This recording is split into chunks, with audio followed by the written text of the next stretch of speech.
मेरा नाम ज्योति है और जो हमारी मतलब जो एज स्टेज है जिसमें हम हैं और जो हमारे पेरेंट्स हैं उनकी थिंकिंग है कि मतलब यार मोदी भगवान है, मोदी गवर्नमेंट ने बहुत कुछ प्रोग्रेसिव किया है।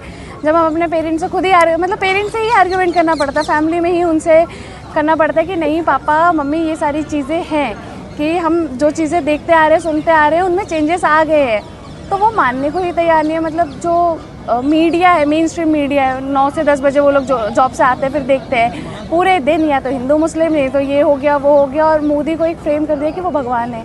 इससे उनके थिंकिंग में है, बेशक उनके पास ना भी सेविंग्स है ना उनके घर में अच्छा मतलब चल रहा हो सब कुछ, ना एजुकेशन सही हो ना कुछ भी, फिर भी उनके लिए एक ही चीज़ है कि नहीं मोदी बहुत अच्छा कर रहा है। हम अगर पूछे क्या अच्छा कर रहा है उनके पास कोई जवाब नहीं होता, सिर्फ इतना है कि मोदी अच्छा कर रहा है। हाँ, मंदिर बना रहा है, रोड बना रहा है। अब रोड के इंफ्रास्ट्रक्चर की बात भी हम करें कि ये यहाँ टूट गया है, ये चीज़ें नहीं वो गवर्नमेंट की गलती नहीं, उसने तो बना दिया, बेचारे ने तो काम किया ही ना, बना दे लोगों ने ठीक से। एक चीज़ और मेरे पापा कहते हैं वो बेचारे इतना काम करता है कि उसके पास फैमिली नहीं है, वो फैमिली नहीं है फिर भी वो हम लोगों के लिए कर रहा है, तो हमें उसके बारे में सोचना चाहिए।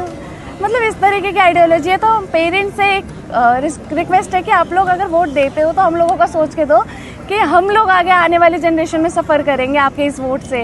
हम लोग कर चुके हैं, मतलब अभी कर ही रहे हैं। अगर ये सारी चीज़ें आज हो रही है तो फिर वो वोट का ही कहीं ना कहीं सीन है। मैं आपसे समझना चाहूँगा आप कितने साल के हैं और आपके लिए हाँ जी, सबसे बड़ा इश्यू अभी क्या है अपनी लाइफ में, सोसाइटी में?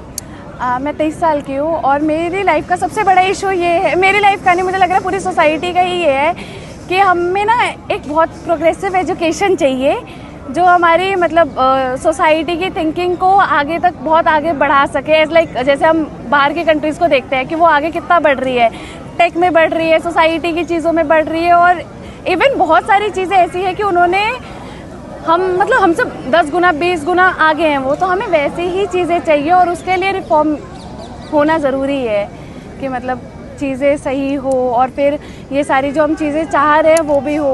अगर आगे इस तरीके का प्रोटेस्ट फिर हुआ तो क्या आप फिर से आ पाएंगे? ज़रूर, मैं तो आऊँगी ना, क्योंकि मैं नहीं चाहती ना मेरी आगे आने वाली जनरेशन चाहे मेरा आगे आने वाला टाइम ऐसा ख़राब हो। अभी जैसे मैं प्राइवेट सेक्टर में अभी जॉब भी कर रही हूँ, but as per the job ना मेरी सैलरी बहुत अच्छी है, बस ऐसा है कि घिसना है वहाँ जाकर आपको कि बहुत काम करवानी है, उसके बदले बहुत कम सैलरी है। यहाँ पे कोई अपॉर्चुनिटी नहीं है, कोई फ्यूचर नहीं है, और गवर्नमेंट एग्ज़ाम कैसे बच्चा देगा जब वहाँ पे इतने सारे पेपर लीक्स हो रहे हैं। तो